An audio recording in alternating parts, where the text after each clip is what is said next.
Welcome back. Thank you for joining us today. My name is Lauren Cloward, and I'm a policy advisor here at the Western Governors Association. The utilization of telehealth, a critical tool to advance healthcare access, especially among underserved populations, has skyrocketed in the past year due to the loosening of federal and private insurance restrictions during the pandemic. Our last panel for our forum, Improving Healthcare Access in the West, will discuss the effects of expanded telehealth options on physical and behavioral health and how to maintain and improve this access moving forward. The panelists will each begin with a presentation describing their work, and then we'll move into a moderated discussion. We encourage you to submit questions for our panelists using the Q&A function, and we'll do our best to answer them during the discussion. To start us off, I'd like to introduce our moderator, Mei Wa Kwong, JD, Executive Director of the Center for Connected Health Policy. Mei has over 2 decades of experience in state and federal policy work. She's recognized as an expert in her field, and in addition to writing numerous policy briefs and articles, crafting state legislation, and leading several coalition efforts on a variety of issues, state and federal lawmakers have consulted her on telehealth legislation and policy. Mei, I'll go ahead and turn it over to you. Thank you, Lauren. Thank you, everyone, for attending today.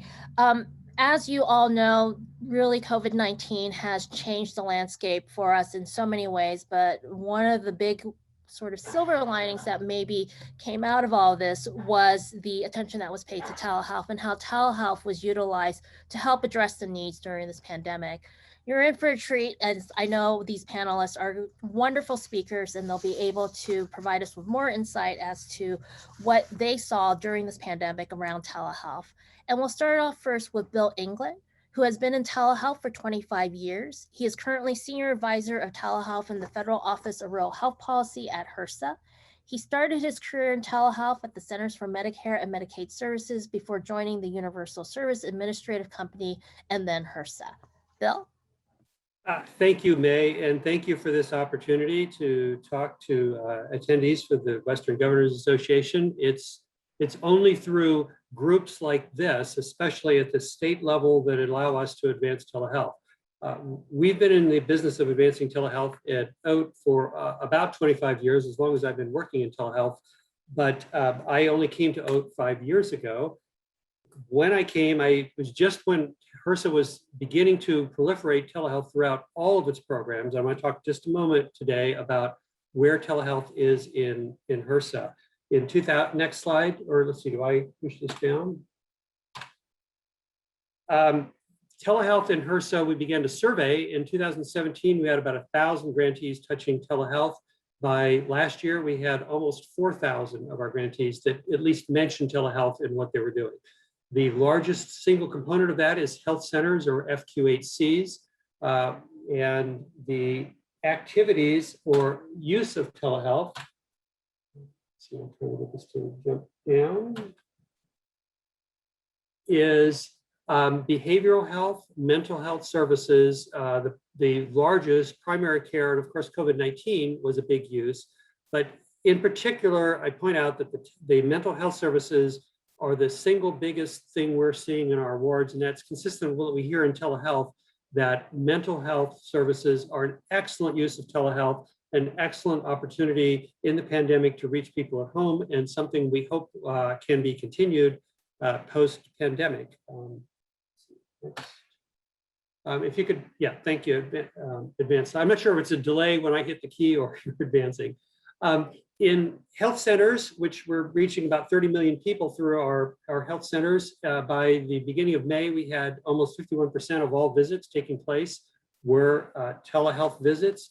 That began to drop to about half that, 27% in October, but most recently at the end of April, we're still at 22%, and that compares to 0.4% pre-pandemic amount of telehealth use. So we seem to be settling in at a bit of an asymptote around 20%, which is a lot of people like telehealth and are continuing it even as health centers continue to grow.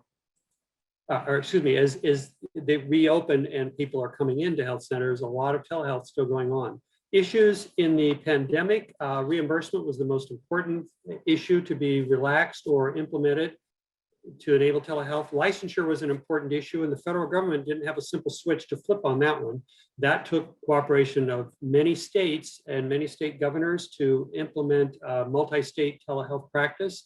Controlled substances, HIPAA best efforts were allowed for HIPAA compliance. And of course, federally qualified health centers, the distance site issue, allowing them to serve as a distance site to a patient at home, was key to enabling telehealth in health centers.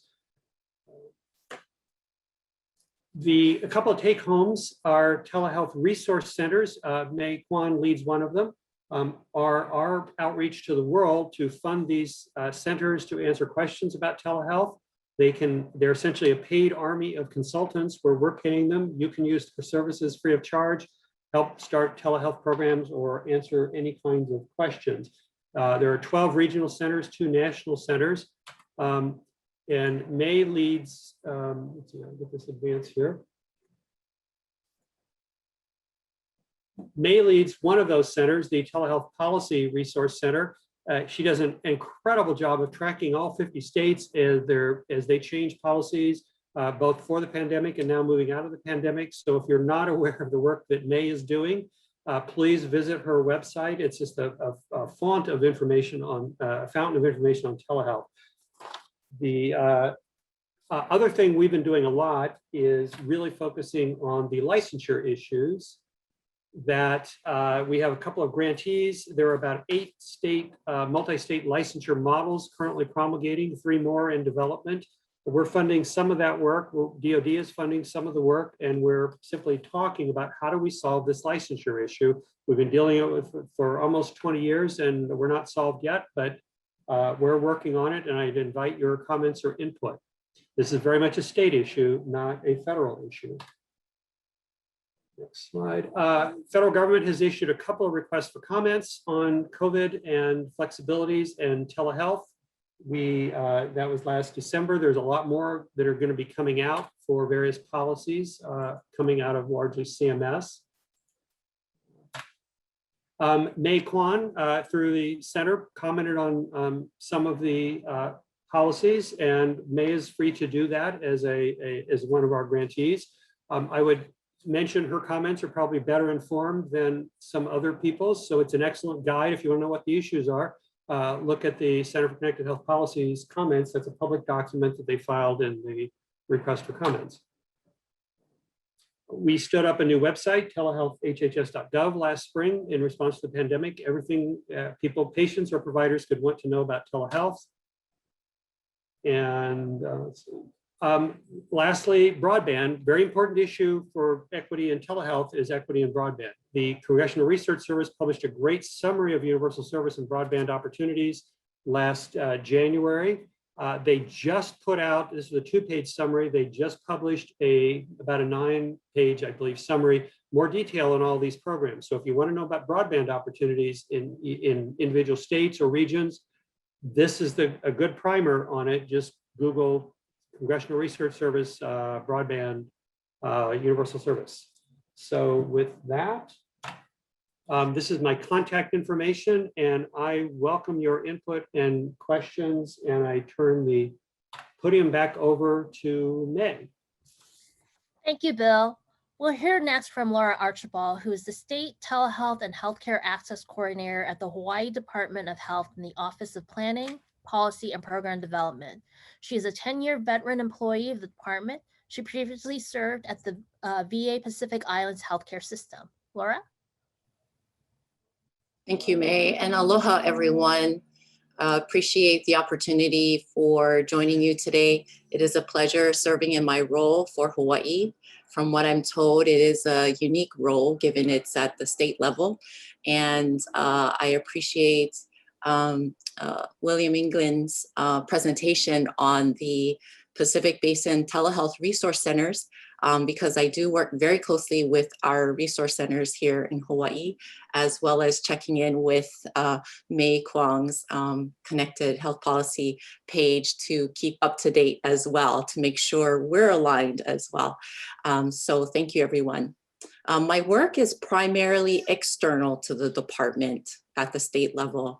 I convene strategic stakeholder groups for the development and leveraging of partnerships with the primary aim of increasing the adoption of telehealth in Hawaii. My relationships extend across federal, state, and county governments, private and nonprofit organizations. I work with individuals at all levels.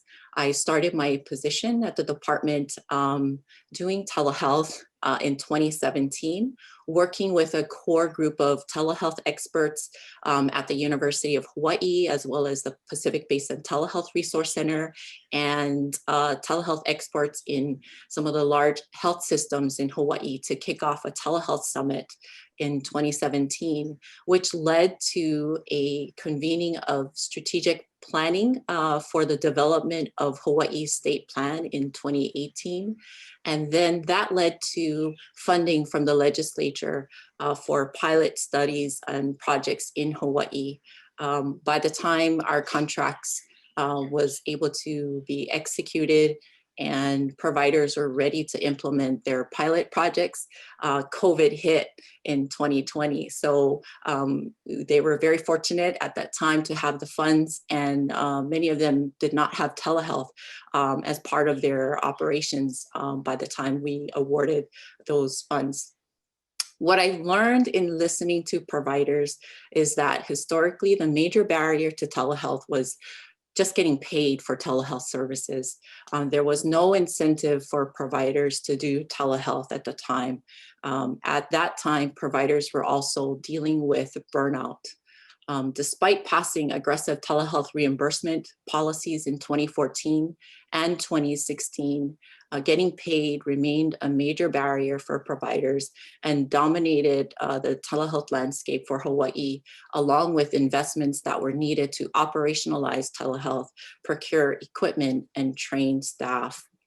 In brief, and to maintain this momentum for telehealth, not only in Hawaii, but across our nation, as we each face increasing doctor shortages, our nation needs to seriously consider adopting policies that enable the expansion of telehealth during the pandemic, with a few exceptions, of course, such as rollback on HIPAA compliance and the making of allowances for audio only for certain areas that do not have internet access. Being an island state, our topography, mountainous areas are very difficult for providers to lay cables. So where patients cannot afford internet access or sufficient data plans. In conclusion, and for Hawaii, our top community priorities will include the expansion of Hawaii's broadband infrastructure with the aim of making broadband affordable, reliable, and available. We are dependent on 3 undersea cables that connect us to the rest of the world for internet services, 2 of which are already reaching its aging limits. And the 3rd one is completely inaccessible until it's out of bankruptcy court. 2, addressing reimbursement policies to 1, ensure telehealth to patients' home, not only to rural areas, but also to non-rural areas, to enable reimbursements for FQHCs at the PPS rate, and 3, to enforce telehealth reimbursement to ensure providers are fully reimbursed for services rendered. 3, we're looking at investing in digital literacy and equity for Hawaii's community and our workforce to ensure our community is able to utilize the latest digital and AI technologies to deliver and access healthcare, work and learn from home, and access government services efficiently. And lastly, Hawaii is also in the need of developing a centralized, accessible data system that can track telehealth utilization in the state. So this concludes my opening remarks, Mei. Thank you. I'll turn it back to you. Thank you, Laura. We'll go next to Dr. David Pryor, who is the Regional Vice President and Medical Director for California Commercial, Large, and Strategic Accounts. He is a board-certified internal medicine physician who has a special expertise in wellness and health promotion. In addition, he is the author of the book, Lifestyle DNA, Live Happier, Healthier, and More Energized. Dr. Pryor? Yes, well, thank you very much, May. It's a pleasure for me to be here, and just wanted to first say, from my perspective at Anthem, the pandemic has really put into focus for us this need for more affordable, convenient access to care and information. And so it's really accelerated for us our kind of digital first strategy that we're really trying to meet our members where they're at and give them the opportunity to have care that's, more proactive and more personalized. So that's been some of the backdrop. So in my comments, I'm going to briefly talk about our telehealth experience and our increase in utilization, which is very similar to others that you've heard.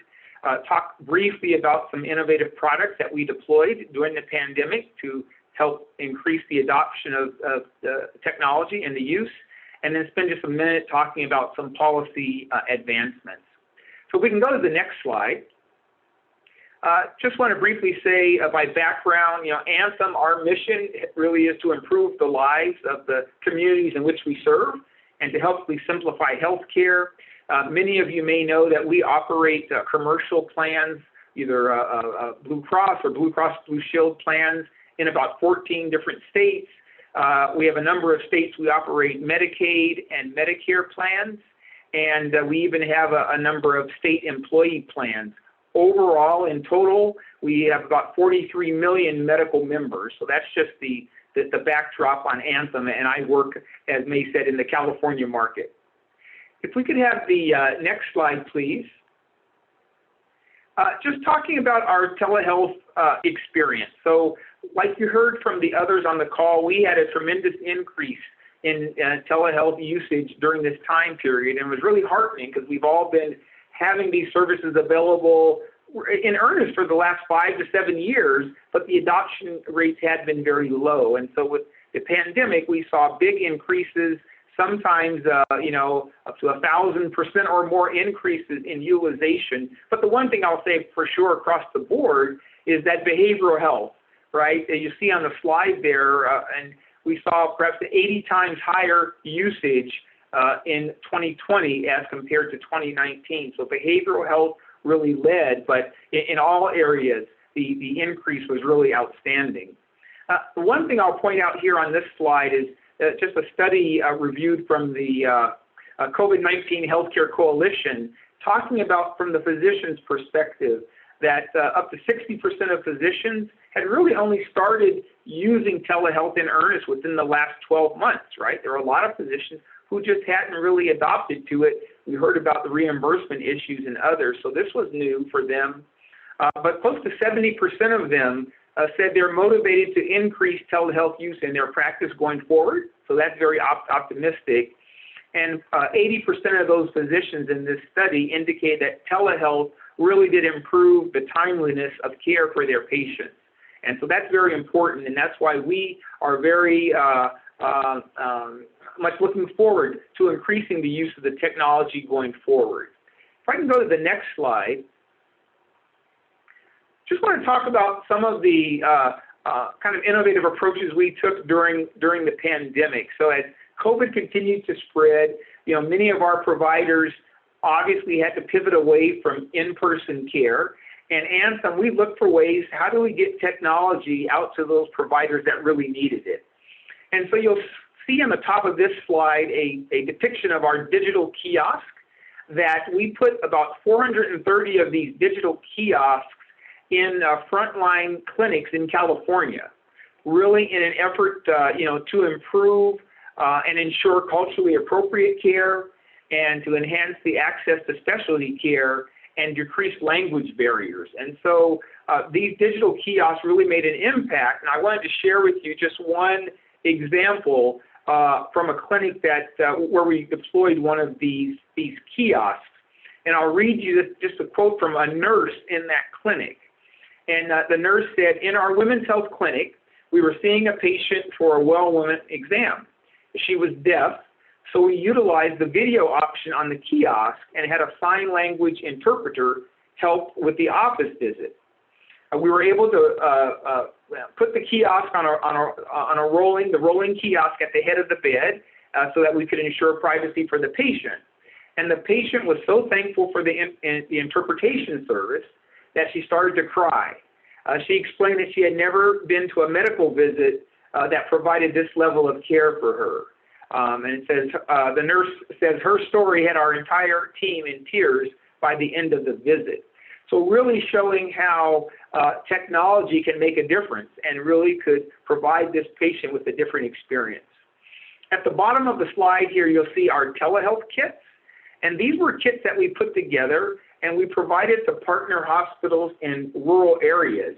And the purpose of these kits was for patients to help monitor their symptoms and vital signs after they were discharged with COVID-19, right? So the doctors would often say, go home, make sure you check their temperature, check their blood pressure, and check in with us. And so these kits really helped out in that way. And I think there's going to be more of that in the future.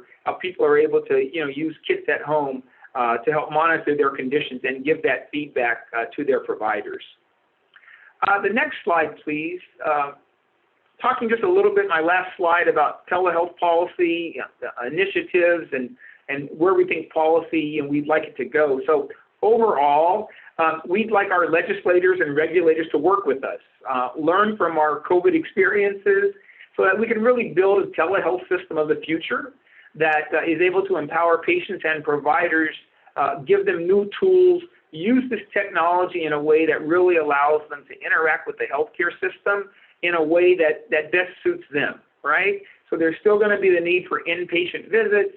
There's going to be video visits, audio visits, email, but really having all of these modalities available, we think is really going to make a difference and really going to provide, care that's higher quality and more timely. Just a couple other notes here. It says COVID flexibilities and telehealth, right? That's really aligning our payment structure and what can be covered even beyond the public health emergency, right? Very important that we need to ensure that all frontline clinicians have the ability to be paid for their work in telehealth, because that is going to be a big piece of allowing this to continue to proliferate if they're getting paid for that. HIE, Health Information Exchange, I think very important, making sure that we're sharing information in a real way. It's going to be critical as more people are more mobile now, and this information needs to be shared in a secure way so that it can be utilized to provide better care. E-consults, we think another big tool, especially in rural areas, even urban areas, where you don't have the number of specialists that you would like, allowing the primary care provider to maybe do an e-consult with a specialist and really shorten down that time from a patient waiting 2, 3, 4 weeks to see a specialist. You can get the input from the specialist on the e-consult, and we think that's going to certainly make a difference. As already been mentioned, broadband, right? Better infrastructure is critical to improving access to this technology, and we really applaud the WGA on the relentless pursuit of connectivity to improve access in the West. So that's very important, and we certainly appreciate that. Quality reporting, in-home monitoring, providing that feedback, really, I think, can provide increase in quality of care going forward. So we really encourage, health plans, providers, better coordination and better use of monitoring equipment. Last couple of things there I'll just mention on the behavioral health integration, crisis intervention. As mentioned, I think that the use of telehealth services and technology in behavioral health is really a big opportunity. And when you think about this integration with behavioral health and physical health and medicine, we're thinking of things like, immediate access to child psychiatry consults for pediatricians, right? Or can first responders have a consult with a psychiatrist or psychologist and maybe get somebody in the right bed for a mental health crisis as opposed to being incarcerated in a jail, right? So a lot of times there are just these barriers to access to care that hopefully the technology can really make a difference. So in summation, and I end up, it's just this digital first approach, I think, for us at Anthem is very important, allowing people to really first maybe provide that interaction, see which problems can be solved with the digital applications, and then, triage people into in-person care. So with that, I thank you, and I look forward to the question and answer period. Thank you, Dr. Pryor. And we'll hear next from Shannon Sainer, who has an MSW and an MS in Health Services Research. She serves as the Director of Impact and Learning at the National Service Office for Nurse Family Partnership and Child First. Previously, she was an evaluation consultant for federal adolescent health grantees and local nonprofits and served as Director of Evaluation and Programs at a Colorado-based adolescent health advocacy organization. Shannon? Thank you. I am really excited to be here today, and I'm just really grateful for the opportunity to be here. Next slide, please. I'll start with a little background on NFP. Our mission is to positively transform the lives of vulnerable babies, mothers, and families. We work to achieve this mission by providing nurse home visiting services to first-time low-income mothers. Once enrolled, the mothers are paired with a nurse who visits the clients in the home or the location of their choice or via telehealth, free of charge from pregnancy through the child's second birthday. During the weekly or biweekly home visits, nurses check the health of the mother and the baby, and nurses and clients discuss topics that are relevant to child and maternal health, self-sufficiency, education, employment, substance use, mental health, and social service referrals. Next slide, please. NFP currently operates in 40 states, 4 tribal nations, and the US Virgin Islands, as described here in yellow. We have approximately 2,000 nurses in the field serving 38,000 clients on any given day, and we've served over 340,000 clients since 1996. Next slide, please. So this slide shows visually the switch that we made to telehealth. The y-axis is the proportion of visits and the x-axis is time. The blue bars show the proportion of all visits that were completed, that were scheduled and completed. And the orange line shows the proportion of visits that were completed via telehealth. So as you can see on the far left, prior to the pandemic, approximately 7% of all visits were completed via telehealth. But throughout March, this increased to about 97% telehealth for the safety of our clients, their families, and our nurses. Meanwhile, the completion of all visits remained stable. Next slide, please. So when the complete switch to telehealth occurred, there were many unknowns about how this would affect program implementation and client outcomes. After a full year of the pandemic, we looked back and we can see that largely because of telehealth, there have been some clear successes. First, in the switch to telehealth, we immediately became aware of about 10% of all of our clients, which was 3,800, who did not have access to sufficient technology to connect with NFP, let alone social, economic, and health opportunities or their primary care providers. So these were among the most vulnerable and isolated clients who needed care the most.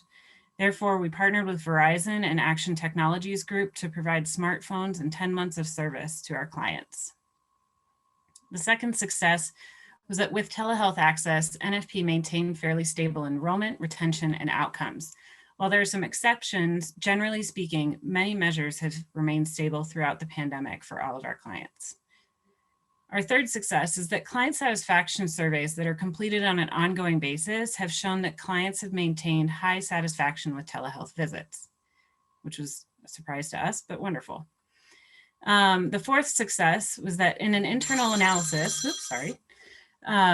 we found that telehealth utilization improves operational efficiency. It allows for slightly more clients on caseloads and reduces costs associated with canceled visits if or when they occur. This is especially true in rural communities where costs and time savings associated with in-person visits is really apparent when telehealth visits are in play. This carries us into our last success, that during the pandemic, many of our nurses have been diverted to COVID response for testing, contact tracing, and now vaccinations. But even during these diversions, and because of the ease and efficiency of telehealth, nurses continued connecting with their clients remotely, even if they were not able to cover everything in a standard visit. They were able to hone in on the most critical needs of the clients. And this is especially true in Western states where there have been significant hotspots and significant nurse diversions throughout the pandemic. Some of the challenges associated with telehealth implementation during the pandemic were that the first was that we found that some standard screenings have been difficult to complete safely or via telehealth. So screenings for intimate partner violence unfortunately offer a stark example of this. Typically, the nurse would assess risk of IPV or intimate partner violence during an in-person visit only when it's safe to do so.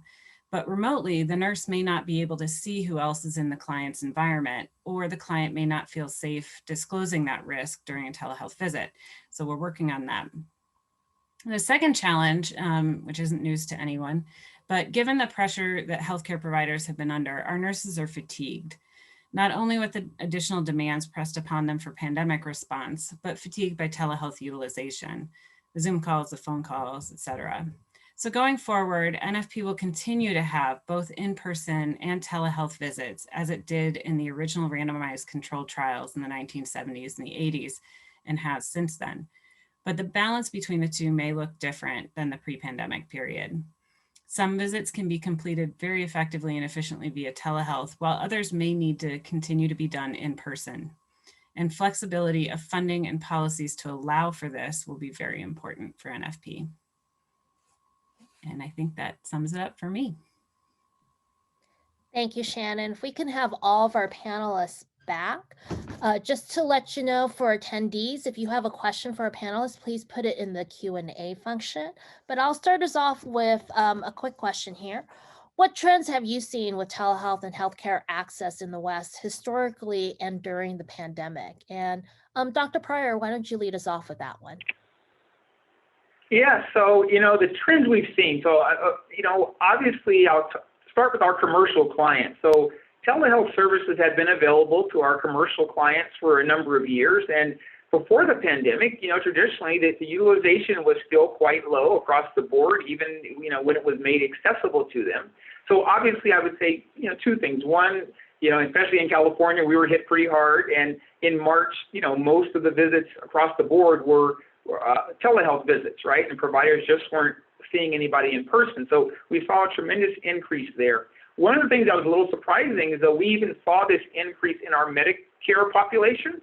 That's a population you often say, gosh, older individuals maybe not so used to using technology, but we saw the visits in that population, I think up to over 67% of those Medicare enrollees were still utilizing a telehealth type visit and services. So I would say across the board, commercial as well as Medicare, Medicaid, all patients saw the increase.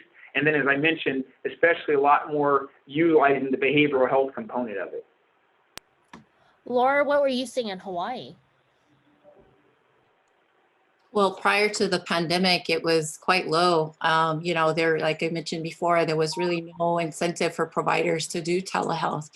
And they're struggling with burnout and the funds and investment of time to establish telehealth practice. It was quite challenging.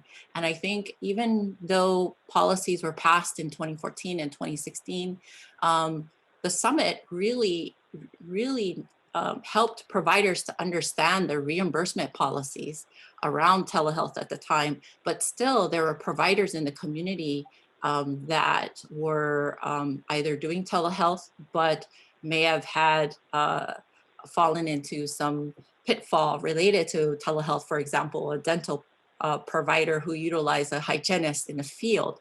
And so I think prior to the pandemic, telehealth was, I want to say with the University of Hawaii Physicians Workforce Report, it was under 20%. But now with the pandemic, it's 100% in some areas, depending on how quickly the clinic was able to switch to telehealth. Though there are providers who have had to close their doors and scramble to provide telehealth because they didn't have telehealth prior to the pandemic. So it was a huge scramble for providers to engage with partners in the community to utilize existing systems that were fortunately there for them to pick up and utilize. In Hawaii, that's our HMSA system for providers that get paid fee for service and so forth. So the pandemic really was a silver lining in terms of increasing telehealth adoption And some folks have called it telehealth by desperation during the pandemic. And it was a true Kickstarter for telehealth in Hawaii and enabling providers to keep their doors open. Shannon or Bill?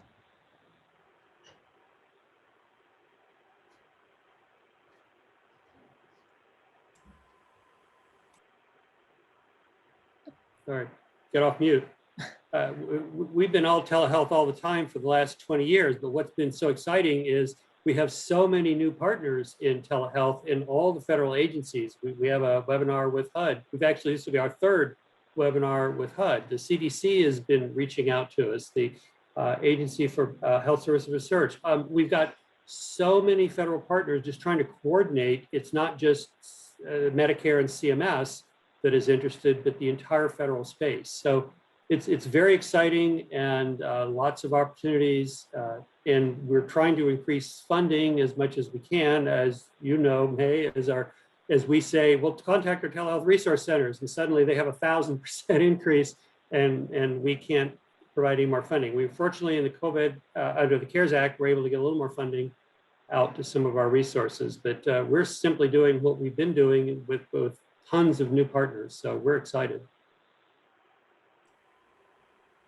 I echo what some of the others have said. I mean, when we did use telehealth before, but in that dramatic switch, I think it really forced some of our providers to get more comfortable with it in a way that they didn't need to before. I think nursing as a field really enjoys that interaction and that engagement with especially our nurses. I really love that in-home and that person-to-person contact. So many preferred that even if they could have used telehealth previously, but now they're getting much more comfortable with it. We've been able to provide a lot of training and education to our nurses to enhance their telehealth visits and ensure that they're maximizing the time and the capabilities of it. And they're getting more comfortable with it. They're also using different modalities where maybe they have leaned on one type of telehealth or one, type of engagement or modality. Now they're trying different ones, which is great to see. And I think that, it's not all funders or policies allowed for telehealth before, but this has forced that switch, which has made it really great for Nurse Family Partnership. But, we hope to see that continue afterwards too. Shannon, you touched upon the different modalities that are being used now. One of the big one that emerged during the pandemic that actually was not utilized or really considered part of telehealth in a lot of different jurisdictions before the pandemic was audio only, and that was out of necessity. So what has been sort of the response in your region in using audio only and having that available to them to use to provide services?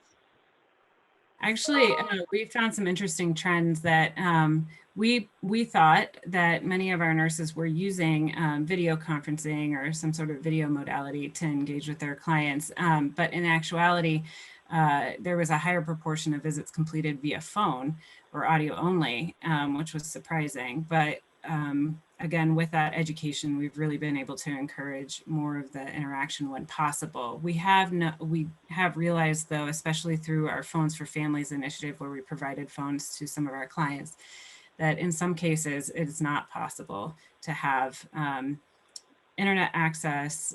We found a lot of disruptions in access, even with the smartphones that we provided, where they could see their client or their nurse, via phone rather than a computer. So there's still challenges with it, which is why I think phone has continued to be critical, but we are seeing, greater increase in video platforms too. And Laura, I saw you nodding your head when I was asking that question, because I know broadband and connectivity has been an issue out there for Hawaii. So what has audio only been a game changer for providing services during the pandemic for your population? Absolutely, especially amongst our federally qualified health centers, because they service, homeless populations or individuals that just can't afford internet, and some places just don't have internet. And so audio only was a lifesaver for families that could connect with their providers. And on the other side of the end, though, providers recognize that having video and audio is best in terms of medical practice. And that's what I've been told. To be able to see the patient and hear the patient is ideal. But when the patient is not able to do that, it's useful in some circumstances, such as a check-in or follow-up. And in this case, for the pandemic, you could say that certain medical services were not being provided. So checking in with a patient that may have COVID or maybe dealing with another issue came in handy for providers who could utilize audio only in areas where patients did not have internet or did not have sufficient data plans. So it really was helpful, but I don't think that will continue, although it's, I'm hopeful that in some circumstances that it may continue for certain types of services. Bill or Dr. Pryor? Yeah, I mean, I would add, I think that's an interesting question on the modalities. When you talk about, again, in person, then video, audio, and then just audio. Just a quick anecdote. One of our large providers in our network, I've recently heard a study they're doing and some preliminary results. Looking at those differences, right? The patient care, the number of tests ordered, the number of clinical guidelines adhered to when you have a person in person versus audio visual versus audio only. And so I think some of these data is going to emerge, right, to really understand better that all the modalities are important, right? And some of them may be more important in certain areas. And so figuring that out is going to be important. One last thing I'll add, we're even exploring, like others, chat-based telehealth. I think you talk about the millennials, the younger folks, sometimes they don't want to get on the phone and they want to use more chatting and do a visit where it's only chatting only. So I think it's going to continue to emerge. Again, how do you connect people with technology to get their questions answered? And I think we're going to learn a lot more about best practices over time. One of the challenges that we're looking at looking at pandemic information, and Lauren, you mentioned health centers. The challenge is we don't necessarily know from the claim whether it was audio only or audio video. Simply because we scrambled so fast to make things available, we couldn't necessarily get into place the appropriate fields to just say, please tell us what kind of modality you used for telehealth, or providers simply didn't check that. So we're really scrambling for information to figure out what was used, what worked well with patients, what do clinicians want to do, et cetera, and to be as flexible as possible, but not to completely open the gates to anything post-pandemic when it's not as much of an emergency, and we really, really want to focus on what works best. And clinicians are beginning to form ideas, but unfortunately, we've got to formulate policies probably before we get the data in. So it's a mad scramble to figure out what worked and what didn't work or what works best. Not only what worked best, but also what populations were served during this time as well too. So Dr. Pryor, just to you, what populations that Anthem served, who do you think actually benefited the most from the expanded use of telehealth? Yeah, a great question. Again, from what we've seen, it really was across the board. I mean, obviously people with, behavioral health needs, I think benefited the most. They're often those areas that are long wait times for access to providers, right? That's always a touch point. How do you get access? So I think our behavioral health component of telehealth really shortened down the time to get seen and to get feedback and information. So I think that population of needing mental health services probably benefited the most. But again, when so much of our provider community really couldn't see people in person, I think even on the medical side, there was a great benefit.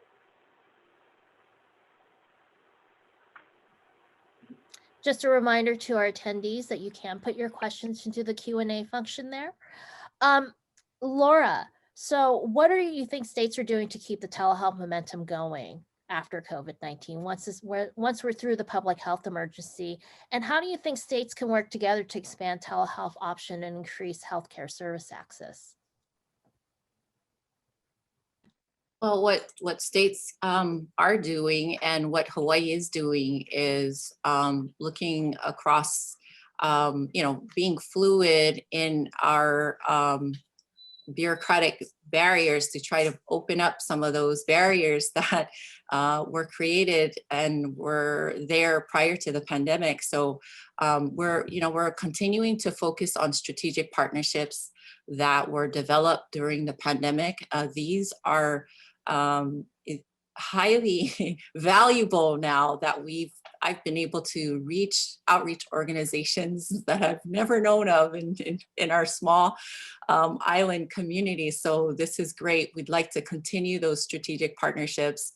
And we hope to have and continue the administration and leadership within Hawaii that supports telehealth and encourages partnerships within our community.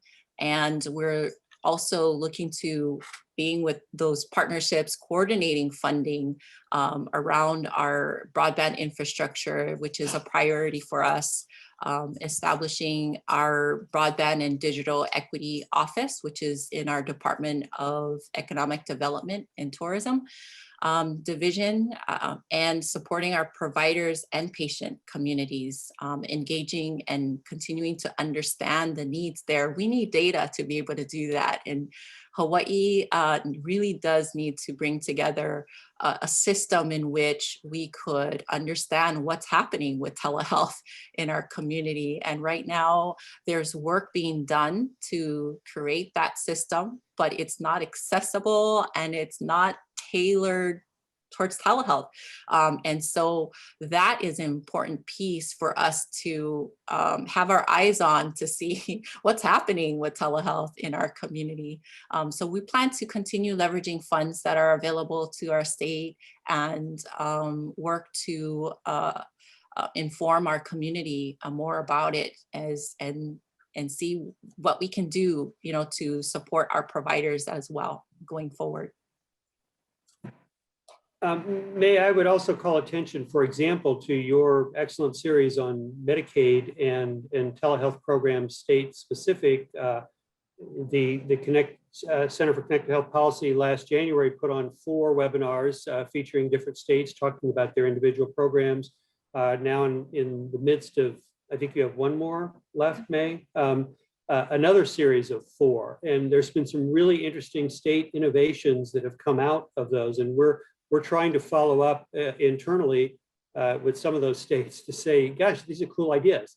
Can we share these across states? Can we share them with Medicare? Maybe there's something we can learn. So just getting people talking about best practices that the individual states have been doing, about 50 experiments going on, and some of them are pretty neat. If all of May's webinars have been videotaped, if you haven't seen them, you can go back and look at them. Our last one for our spring series is tomorrow. I'll be on mental and behavioral health. So it's on the CCHP website if you want to register.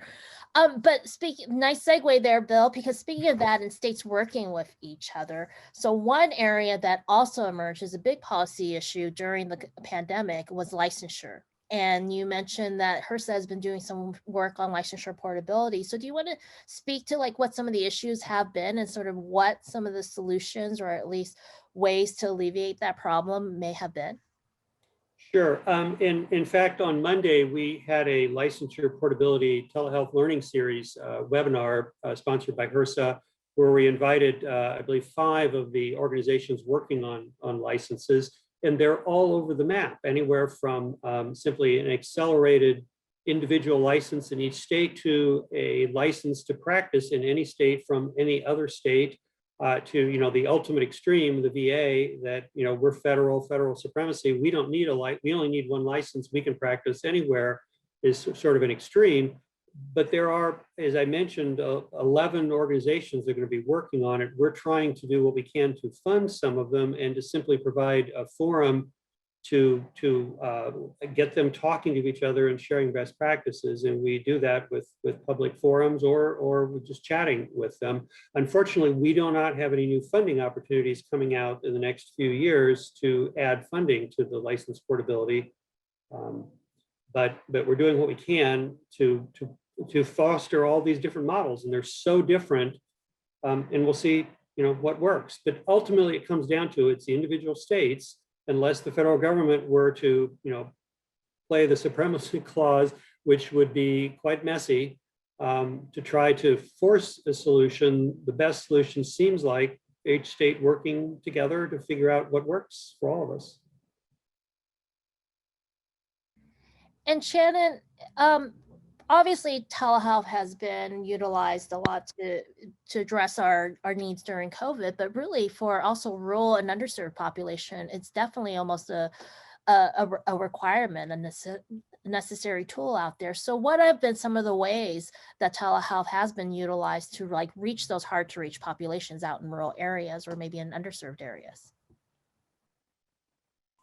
We've really been able, I think, to connect in a different way with populations that we didn't even realize were so at risk for either not being retained in the program or dropping out of systems and healthcare generally.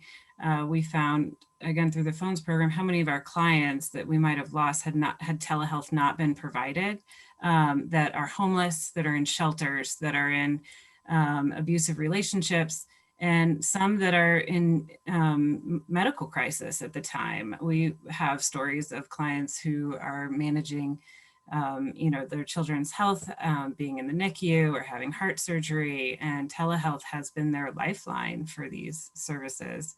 And again, in a lot of the rural community or rural states, more rural states, especially when nurses are diverted, telehealth has been a way for them to continue to connect with their clients, even in a shorter time frame, but to continue to make sure, okay, do you have you talked to your doctor about this recently? Or, can I help with that? Can I make a quick call for you? Those are the kinds of things that can happen easier especially in rural environment where, it would have taken a lot longer for the nurse to travel to that location to connect with their client. So it's a cost savings, it's an efficiency, and it's a way to continue connection when there are so many other demands happening at once, especially for really vulnerable populations. Yeah.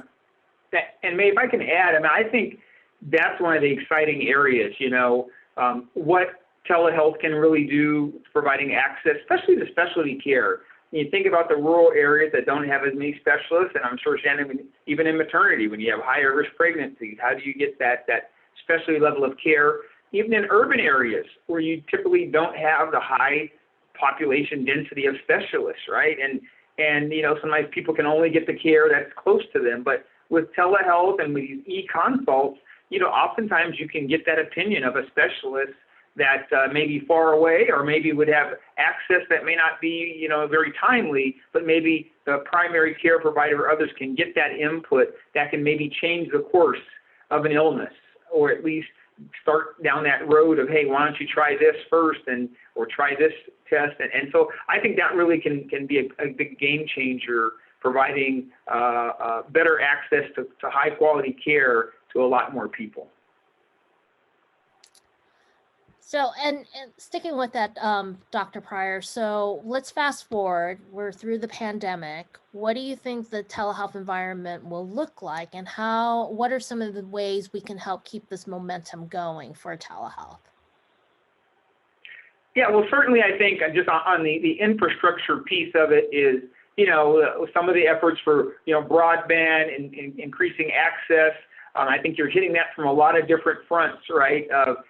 The educational push was certainly a big piece of that, making sure children and students have broadband to complete their courses, and also obviously relating over into healthcare. So I think that's certainly a big component of it, and certainly ensuring the reimbursement, right? I think physicians, providers are going to be incentivized in a sense to do and practice in a way, as long as it doesn't, kind of hurt their bottom line. So I think that's another big piece of it. And then lastly, I would say, making sure, as we talked about, as we do more of the research and studies come out, making sure, we're paying appropriately, pay for the services that do make a difference in outcomes and understanding that better. So I think all those things are going to play a role. Laura, your thoughts? Thoughts on healthcare access or the momentum? The momentum. Momentum. Definitely, policies that support reimbursement around telehealth, similar to what, folks here have already shared, is reimbursement policies, broadband infrastructure, especially for Hawaii. Without broadband, we're dead in the water. So connectivity, we need to be connected. And going forward, just continue those engagements to develop and supportive environments around telehealth, and continue to inform patients so that they're comfortable utilizing telehealth. I do think that though we're looking at a population of providers that are going to be retiring soon. And so we're having to lift up and encourage, and very exciting too, because the demographics of providers are changing, and there are more digitally inclined to utilize telehealth. And they are very supportive of their work-life balance in working anywhere. And so with climate change and migration of populations having to work anywhere, I think telehealth needs to continue to support these efforts. There are external factors that are working on this as well. So I'm excited about telehealth's future. Shannon? Oh, go ahead, Bill.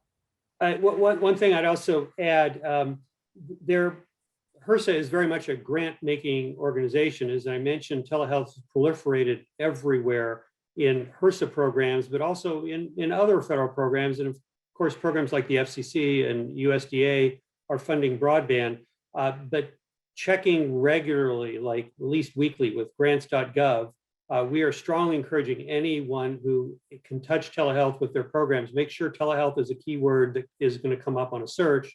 So there's increasing opportunities for telehealth to be funded through federal grants. And even in our program, our statutory authorization was expanded last year to allow for-profits to apply for our grants. Unfortunately, my immediate program doesn't have any great opportunities coming along in the next year. We know what our funding is.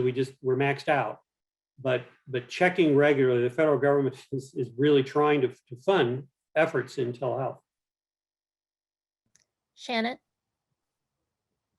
I think that Dr. Pryor mentioned the research and studying the outcomes, and we're really excited to learn how how things changed throughout the pandemic and what's been affected by the pandemic. But again, what are those best practices in telehealth as we move out of the pandemic and maintain momentum with telehealth when we've realized how critical it has been to continue connecting to some of our highest risk families, and really be able to leverage telehealth as a tool for continuing our goals and addressing maternal and infant health and well-being, behavioral health, especially for the underserved communities and rural health. So I think we're really excited to continue studying it and continuing to advocate for flexibility so that we can provide that service in the way that our families need it and serve them best. Well, thank you everyone for your time for this great discussion here. I am going to turn it back over to Laura for closing remarks. Thanks, Mei, and thank you to all of our panelists. Some really great information shared on obviously a very important topic and something that I'm sure has touched all of our lives, especially during the past year. So just want to say thank you again, and thanks to our audience for joining us for the forum and for this last panel of the day. So I'll go ahead and turn it over to my colleague, Lauren Danino, for some closing remarks to take us home. Thanks, Lauren. Thank you, Lauren. And I would just like to reiterate our thanks for all of the panelists who did a fantastic job. It's really impressive how much expertise there is in the West on these topics. And I'd like to thank the audience as well for being part of the first convening of the Western Prosperity Roundtable. And please be assured that this is just the first conversation of many more to follow. Our panelists did a really great job laying out some of the key challenges that we must address to expand opportunity and increase quality of life in our communities. And I think we've also seen how those challenges are really closely connected, whether it's the digital divide and access to healthcare, or how data needs to inform smart workforce development efforts. But most importantly, across all of the topics we've examined over the past 2 days, we've learned that there's ample opportunity for our governors to lead and for our states to collaborate on solutions. And we look forward to putting those insights into action over the coming year. There'll be many more opportunities to engage with WGA on these topics, so stay tuned and we'll see you again soon.